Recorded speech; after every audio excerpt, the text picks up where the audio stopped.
warahmatullahi wabarakatuh. Suatu ketika Imam Thariq bin Syihab menyampaikan kajian di forum umum. Beliau menyampaikan ada seorang laki-laki yang meninggal karena seekor lalat dan masuk ke dalam neraka, dan ada yang meninggal karena seekor lalat dan masuk ke dalam surga. Karena kalimat ini, para hadirin kebingungan. Bagaimana bisa seseorang itu masuk ke dalam neraka dan juga masuk ke dalam surga hanya karena seekor lalat? Imam Thariq bin Syihab ini akhirnya menjelaskan sebuah kisah tentang dua pemuda yang tengah melakukan pengembaraan. Pemuda ini melakukan pengembaraan yang panjang hingga suatu ketika mereka sampai di sebuah desa yang dimana di desa itu ada sebuah berhala yang sangat dikeramatkan dan sangat dihormati oleh penduduk desa itu. Mereka memiliki prasyarat, siapapun yang melewati desa mereka haruslah memberikan sesembahan kepada berhala ini. Termasuk akhirnya dua pemuda ini juga mau tidak mau melewati desa ini. Yang mau tidak mau mereka juga harus memberikan persembahan kepada berhala yang tadi disebut. Lelaki yang pertama atau pemuda yang pertama begitu takut dengan mati, karena ternyata ancamannya adalah ketika tidak mau memberikan persembahan kepada berhala, mereka berdua tidak akan pernah diizinkan untuk keluar dari desa itu dalam keadaan hidup.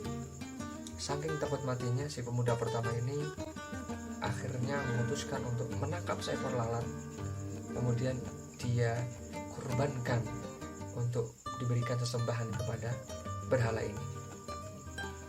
Kemudian berbeda dengan pemuda yang kedua. Pemuda yang kedua ini begitu kokoh dengan imanannya. Dia meyakini bahwasanya berkurban itu hanya boleh dilakukan di Idul Adha, kemudian dengan hewan kurban, dan hanya diniatkan kepada Allah Subhanahu wa Ta'ala. Ketika berkurban untuk selain Allah, meskipun hanya dengan seekor lalat, itu termasuk dalam kesyirikan. Inilah yang diyakini seorang pemuda yang kedua, yang pada akhirnya dia kokoh dengan komitmennya untuk saya tidak mau untuk mempersembahkan apapun kepada berhala itu. Akhirnya si pemuda kedua ini dihukum mati. Si pemuda pertama dilepaskan, akhirnya dia bisa melakukan perjalanan menuju pengembaraan berikutnya. Tidak jauh dari perkampungan itu, si pemuda pertama akhirnya digigit ular di tengah jalan, yang menjadikan dia terkena berbisa yang begitu kuat, yang akhirnya dia meninggal. Ketika di akhirat, si pemuda pertama ini mendapatkan dosa yang begitu berat karena melakukan kesyirikan kepada Allah SWT. Itulah yang pada akhirnya menjadikan dia dimasukkan ke dalam neraka. Si pemuda yang kedua karena komitmen dengan keimanannya, meskipun dia bertaruh nyawa, di akhirat dia mendapatkan pahala kesyahidan sehingga dikaruniai oleh Allah Subhanahu wa Ta'ala berupa surga. Inilah teman-teman semuanya, lalat tadi hanya sebagai penggambaran saja. Bisa jadi hari ini ada berhala-berhala kecil lain yang seringkali kita lakukan atau seringkali kita gunakan untuk menyekutukan Allah Subhanahu wa Ta'ala. Kita fokus bekerja, lupa ibadah. Fokus kemudian berbisnis, lupa ibadah.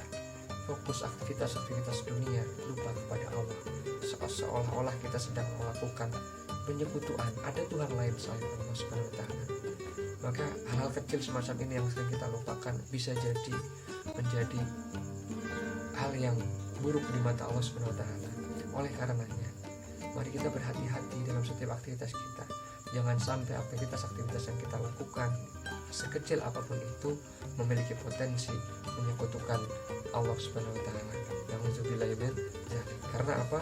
Karena dosa syirik adalah dosa yang sangat besar dan tidak diampuni oleh Allah Subhanahu wa Ta'ala. Ya, sebelum kita dicabut oleh Allah Subhanahu wa Ta'ala, ketika hari ini kita memiliki dosa-dosa kecil, syirik-syirik kecil, alangkah baiknya untuk kita beristighfar, bertobat, agar ampunan datang dari Allah Subhanahu wa Ta'ala, dan kelak ketika Allah panggil nyawa kita sudah dalam keadaan beriman, bertakwa, sehingga layak untuk mendapatkan kematian yang husnul khatimah. Demikian, semoga bermanfaat. Terima kasih. Assalamualaikum warahmatullahi wabarakatuh.